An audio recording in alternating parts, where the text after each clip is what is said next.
All right, friends, I want to talk about Alberta Premier Danielle Smith's weird trip to Florida she's about to go on. Keep in mind, this is happening while she's embroiled in potentially one of the largest scandals in Alberta history. Yeah, nice to just fly away somewhere else. This is happening in the context of the United States actively threatening to annex our country. And she's going to go down to Florida and speak at PragerU. We're going to talk about this and more on the Bad News Show. Let's go. There it is. This is bad news. My God. Fall out right now. Anything could happen. Get off! Wow. I'll watch the video later. Ain't dry mopping this.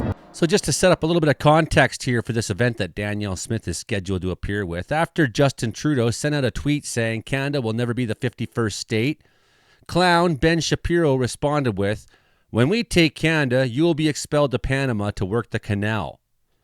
Danielle Smith is scheduled to appear with Ben Shapiro on March 27th.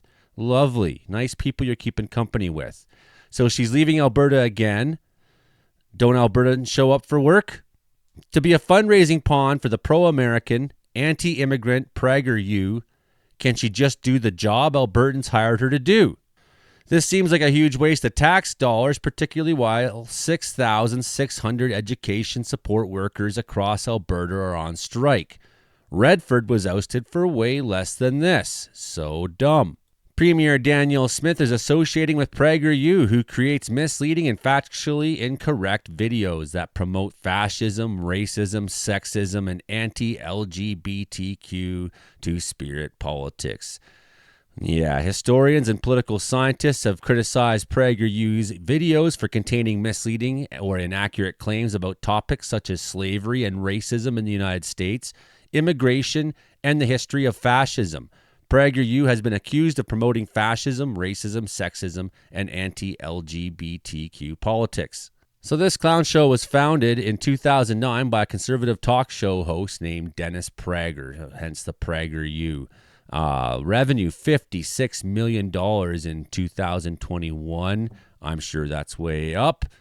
They considered making it a brick and mortar university, but the idea was revised into a digital product to save money. And that's he joined up with Marissa Streit, a former Israeli intelligence army member and headmistress of a Los Angeles County school.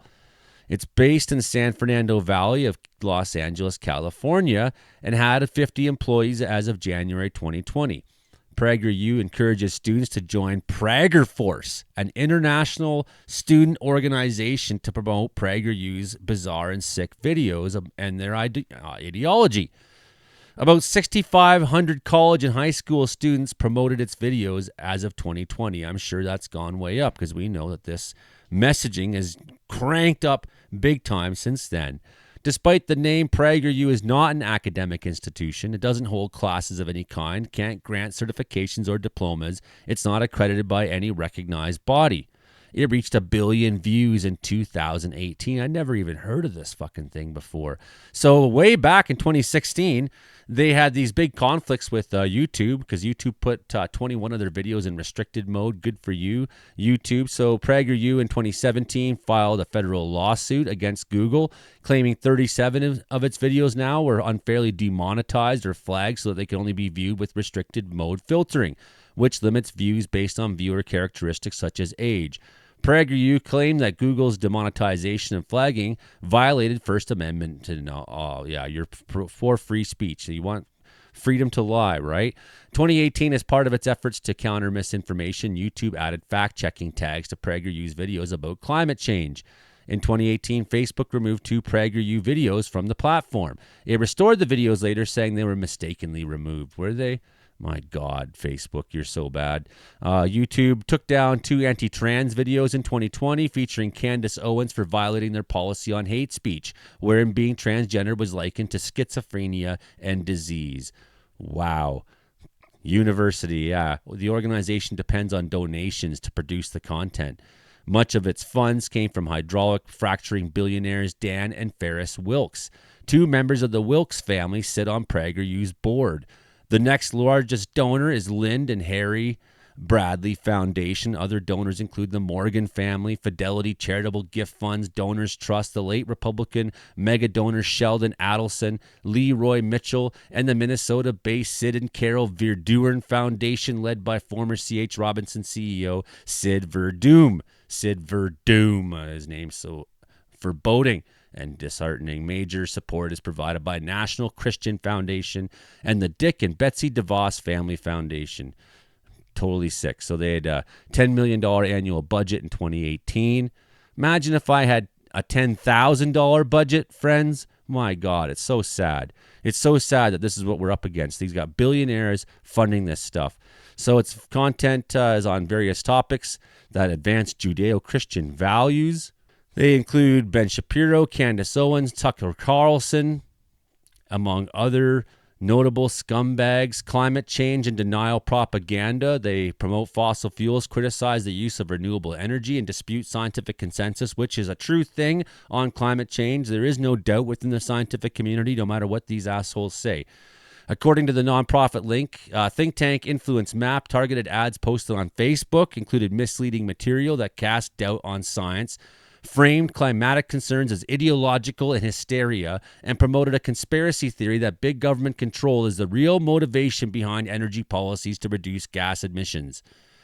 This coming from the billionaires who are the control, the big government control. PragerU's climate-denying output has included comparisons of climate activists to Nazis, claiming that guys like me are Nazis, and renewable energy is harmful to the environment.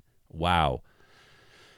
They released D-Trans, the dangers of gender-affirming care. Oh, my God, school program. They go into schools in Florida. Man, so you can look more of this up. There's all kinds of criticism on their videos, such as Joseph McCarthy from the Weather Channel saying in 2016 about their fossil fuels, the greenest energy department. Fossil fuel proponent Alex Epstein promotes misinformation about climate change. The paleoconservative scholar Pot Gottfried has written on fascism, criticized PragerU's video by Dinesh D'Souza, which stated fascism was a left-wing ideology. That is absolute horseshit.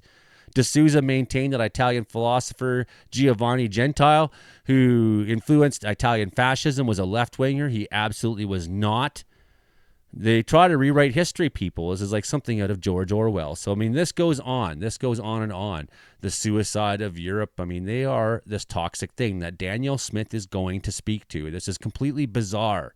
Forbes doesn't have much good to say about them, which is interesting. PragerU's controversial conservative platform is entering classrooms in Florida and Oklahoma. So key facts here. State Superintendent Ryan Walters announced PragerU initiative in Oklahoma on Tuesday, which allows teachers to independently show videos produced by PragerU Kids, a division of the nonprofit that produces pro-American kids shows for every grade, meant to combat woke agendas. Wow. They talk about us brainwashing our kids, and this is highly targeted and ideological. Okay, content on PragerU Kids' YouTube channel has received backlash, including videos depicting a cartoon Christopher Columbus saying slavery wasn't an issue during his time because its widespread use, and another describing George Floyd as a black man who resisted arrest. YouTube restricted, demonetized, and removed videos on PragerU's primary YouTube channel, including 2 anti-trans videos that were pulled from the site. Fracking billionaires, so we heard about this. Dan and Ferris Wilkes provided most of the seed money. Their main source of income comes from donation, with $65 million in donation raised from 100,000 donors in 2022, according to an annual report. So Florida and Oklahoma are both conservative states that are making changes to their education system this year, in 2023 at the time, pushing back on the woke agenda in classrooms.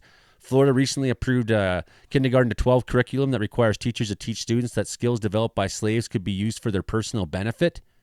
The change received widespread pushback, including some from Republican Congress members. The Florida Department of Education told the Miami New Times that PragerU Kids material aligns to Florida's revised civics and government standards. Gross. PragerU is named after one of its founders, Dennis Prager. 3 million. That's how many are subscribed to PragerU YouTube channel. Wow, the Southern Poverty Law Center back in 2018 said, as dog whistles to the extreme right, that's how their videos function. We estimate Dan Wilkes' net worth at $1.5 billion. Ferris, his brother Ferris, is at $1.4 billion, so combined $3.5 billion in pre-tax income when they sold their fracking company, FracTech, to Singaporean state-owned investment firm Temasek in 2011. Okay, crucial quote here. America's education system has been hijacked by one side, PragerU CEO Marissa Streit told Time last month, suggesting teachers are somehow held hostage to left-leaning education systems. We'll conclude here with this Reddit stream. In light of Danielle Smith's decision to attend PragerU event in Florida, I feel it's important for us as Albertans, says the writer, to reach out to Danielle Smith and voice our concern about her decision to speak at the PragerU event. So you can go to Alberta Premier Contact yourself on the Government Alberta website and say something about this. So the message reads, Dear Premier Smith, as proud Canadian and Albertan, I'm deeply disheartened by your decision to attend and speak at the PragerU event on March 27th. PragerU is not an academic institution, but a well-documented political propaganda platform funded and promoted by individuals who support far-right ideologies, including those of Donald Trump. Their content frequently promotes misinformation, undermines critical thinking, and advances a divisive, hyper-partisan agenda that does not align with the values of most Canadians. Your willingness to associate with and endorse this organization raises serious concerns about where your priorities lie. At a time when Canada is facing increasing economic and political pressure from the United States, including unjustified tariffs and even veiled threats of annexation, it's troubling to see Alberta's premier aligning with groups that openly support policies harmful to our nation's sovereignty and stability. Instead of strengthening Alberta's position within Canada and on the world stage, her participation in this event sends the message that you are more interested in currying favor with U.S. Republican influencers than standing up for the interests of Albertans. Many Albertans are already feeling a tremendous amount of anxiety about the current political climate, rather than fueling division by engaging with organizations that do not share Canadian values. I urge you to focus on policies that unite Albertans, protect our province's economic future, and reinforce our role as a strong and independent part of Canada. I hope you will reconsider your participation in the event and instead prioritize the concerns of well-being of the people you're elected to serve. She knows exactly what she's doing, says one. She's looking out for her own best interests. She likely has no desire to remain as premier and is seeking her post-politician role. The trip is to pad her resume and audition herself on a larger platform. Governor Smith, with a nice little Fox News contract to spread propaganda about how Alberta loves its American occupation. This is exactly what she's doing, says the next person. She'll cripple our province on the way out because she knows she can and make more as a MAGA influencer down south once she proves she's one of them. She spoke at an event with Tucker Carlson. She knows what she's doing. She sees the writing on the wall and knows what she can make millions telling maggots all the things they want to hear about Canada. She's a full-scale maggot traitor, says someone. She shouldn't be in office and should end up in jail after this scandal with the AHS, Alberta Health Services. Hopefully she flies using Boeing. I don't know why everyone's shocked. This event sounds like something she would want to attend. Yeah, it is completely. My message to her was more blunt. Thank you for sharing. This has to be the most ill-conceived idea that literally has happened at the worst time in history. Surely you understand the optics of attending this event with a MAGA commentator when our sovereignty is being threatened. Please tell me you have better judgment than this. She doesn't. She doesn't, okay? Not at all. Too many bigly words for her to understand. But in all serious, send one every day and everyone get everyone to do this. Get everyone to write her. She won't be able to ignore that. It's time to protest like the French. She nor any other MLAs have responded to me in the past. They just don't care, says one person. MAGA Danielle will go anyway. The recent patriotic stance she's taken is only because she's... Let's give Trump what she's got. She hasn't changed anyways. Just... her message changed to save herself. I don't trust Daniel at all. Can someone send Marlena a link to TED Talk? I'm reading the room. She doesn't think she needs to. Like the GOP, these conservatives don't want to represent. They want to rule. Someone says, the response I've sent, you need to be direct. You need to be blunt. You need to tell her to do her job or leave someone else so someone else can stand up for her interests. Pit conservatives against each other if we must. Debase her without insulting her. This is... way it's more likely the response will get noted by the bean counters at our constituency office. Feel free to use or modify at your own leisure. So says the writer Panda Bum One. It is disappointing you have not yet figured out American conservatives are not our friends. They have no friends. They are no friends of Alberta. In this time of extreme threat to our sovereignty as a nation, and with the threats of multiple fronts to Albertan industries and jobs, you choose to play nice with our adversaries instead of championing a response like Premier Ford is doing in Ontario. It's time for the niceties to be over. And if you cannot figure that out, your time as Premier needs to be over. Get on board, dig the hell in, and stand up for Alberta using our considerable leverage against those who would hurt this province. Or else resign and let someone less weak do the heavy lifting. Says Army of Dogs. As a proud Canadian, I'm so disappointed and embarrassed by your decision to attend and speak at the PragerU event on March 27th. Now is the time for banding together as Canadians, and quite frankly, you need to read the room. The political climate right now is already tense. Alberta is a laughingstock for the country, and rubbing shoulders with the likes of Ben Shapiro at an ultra-right, extremely American institution is honestly so traitorous.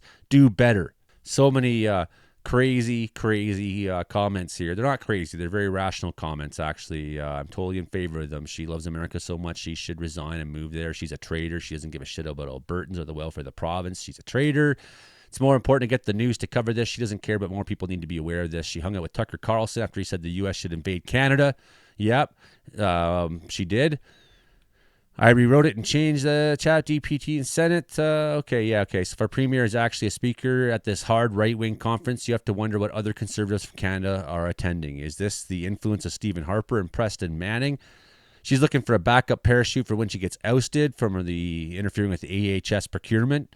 Good letter. Thank you for putting this into words, but I could not. The mental letter I've been composing since yesterday has a lot of expletives and is far more rambling. I will send this instead today. She stopped reading after a proud Canadian. How about just voting the traitors out come next election? Yeah. Sent and sending to my MLA too. Yeah, good work, everybody. Sent one too. Please keep this up. More people need to be louder than ever right now about this kind of thing. Our country is in complete danger right now. We cannot accept or tolerate this behavior from someone who is supposed to be a leader in our province, right? A leader in our country, a leader in our society, our Canadian civilization. She's a traitor to Canada. She's destroyed Alberta. She must go. I guess that's more or less covers it. It's endless. It's endless. People have endless things to say. So now you know she's not going there to fight misinformation. No, the rest of his bootlickers there, Donald Trump, it would be fine if she was going there to do that. But the maggots have been told time and time again they're being lied to about the reasons for the attack on Canada. They cannot be educated on the topic. So going there to advocate for Alberta and Canada is a waste of time. She'd be better off going to Europe or Asia to try to create new trade deals. I don't know. The thing is that nobody wants Albertan oil. That's the problem. People don't want to understand. They don't want to really grasp. She doesn't give a damn about Alberta or Albertans. She's doing a terrible job. She's making it clear the USA may have a wedge into Canada via Alberta, maybe Saskatchewan. The USA is threatening us and our allies. We may not be formally at war, but we are under attack. To me, she's a bad leader because she looks out for those who voted for her only. There's nothing I can do about that. Like Trump, she was vague about how she would change things prior to the election. When she got in, the agenda became very clear. I have to live with that because she was legally elected, even if unethically. I don't agree with the victim mentality, sulkiness, and general uncooperative nature of her leadership. If all Albertans were momentarily psychic, I think very few would want to be annexed by the USA. This is not like the trucker protests. This is about our survival as a country. She should not be going rogue and sending mixed signals. Just great comments from so many people. Okay. So voice your rage, people, especially if you're our friends in Alberta. Voice your rage. You write to this and say, what are you doing? You know, this is unbelievably sick and disturbing and dangerous at a time when we are really actively having our sovereignty undermined. You know, I have so much to say about this topic, but I'm going to keep it to there for tonight. Okay, thanks everybody. Hit like, share, subscribe. We just hit 7,000 subscribers. I'd like to get to 10,000 this summer. Only you can help me do that if you haven't already. And keep coming back, keep watching more videos. Appreciate you all. Thanks very much. Good night. Bye.